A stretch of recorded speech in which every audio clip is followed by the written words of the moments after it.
Hello guys, இந்த வீடியோவில் வந்து opportunity for social media manager பற்றி தான் பார்க்க போகிறோம். என்னோட லாஸ்ட் வீடியோவில் வந்து நான் சோஷியல் மீடியா மேனேஜர்னால் யார், அவங்களோட ஒர்க் எப்படி இருக்குன்னு சொல்லி நான் ஷேர் பண்ணியிருந்தேன். அந்த வீடியோ பார்த்துருந்தீங்கன்னா உங்களுக்கு இந்த வீடியோ வந்து இன்னும் நல்லாவே புரிய வாய்ப்பு இருக்குது. ஸோ பார்க்கலாம், அந்த வீடியோ வந்து பார்த்துட்டு வாங்க. நீங்கள் சோஷியல் மீடியா மேனேஜராக இருக்கீங்கன்னா உங்களோட பேசிக் ஃபவுண்டேஷன் வந்து ஓவராலாக சோஷியல் மீடியா பேஜஸ் வந்து ஹேண்டில் பண்ணுறதா இருக்கும்.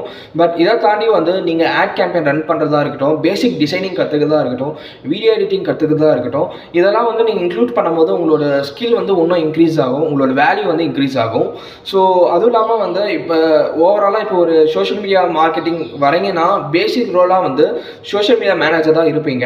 இப்போ நீங்கள் உங்களை ப்ரொமோட் பண்ணணும்னா social media analyser, social media optimiser, இல்லைனா ஃபுல் டைம் டிஜிட்டல் மார்க்கெட்டர், இது மாதிரி வந்து நிறைய ஜாப் ரோல் வந்து இருக்குது. பட் நீங்கள் அதை வந்து நிறைய ஸ்கில்ஸ் வந்து இன்க்ரீஸ் பண்ணணும். ஏன்னா இப்போ ஒரு டிஜிட்டல் மார்க்கெட்டிங்கராக இருக்கீங்கன்னா நாட் ஒன்லி நீங்கள் ஒரு ப்ரொஃபைல் மட்டும் ஹேண்டில் பண்ண மாட்டீங்க, ஆட் கேம்பெயின் ரன் பண்ணுவீங்க, எஸ்இஓ பண்ணுவீங்க. ஸோ இந்த மாதிரி நிறைய விஷயங்கள் வந்து இருக்குது. ஸோ உங்களோட ஸ்கில்ஸ் இன்க்ரீஸ் ஆக தான் உங்களோட பொசிஷன் வந்து இன்க்ரீஸ் ஆகும். ஸோ பேசிக் சேலரியாக வந்து சோஷியல் மீடியா மேனேஜருக்கு வந்து ரொம்ப கம்மியாக தான் இருக்கும். பட் உங்களோட ஸ்கில்ஸ் இன்க்ரீஸ் பண்ணும்போது வேறு கம்பெனிஸ் வந்து போகும்போது உங்களுடைய சேலரியாக இருக்கட்டும், உங்களோட ஒர்க் எக்ஸ்பீரியன்ஸாக இருக்கட்டும் டிஃப்ரெண்ட்டாக இருக்கும். இப்போ நான் வந்து ஒரு ஏஜென்சியில் தான் ஒர்க் பண்ணேன். It's and start up agency. அப்போ வந்து என்னோட ஒர்க் டிஃப்ரெண்ட்டாக இருந்தது. பட் நீங்கள் வந்து நல்லா க்ரோவான ஏஜென்சியில் போய் ஒர்க் பண்ணியிருந்தீங்கன்னா உங்களோட எக்ஸ்பீரியன்ஸே டிஃப்ரெண்ட்டாக இருக்கும்.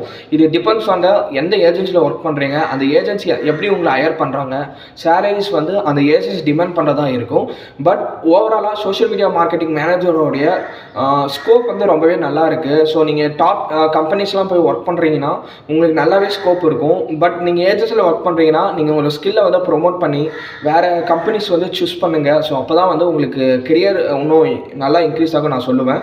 ஸோ நம்ம நெக்ஸ்ட் வீடியோவில் வந்து நிறைய விஷயங்கள் ஷேர் பண்ண போகிறோம். எல்லாம் மிஸ் பண்ணாமல் பார்க்கணுன்னா நம்ம பேஜ் வந்து ஃபாலோ பண்ணிக்கோங்க. Bye guys.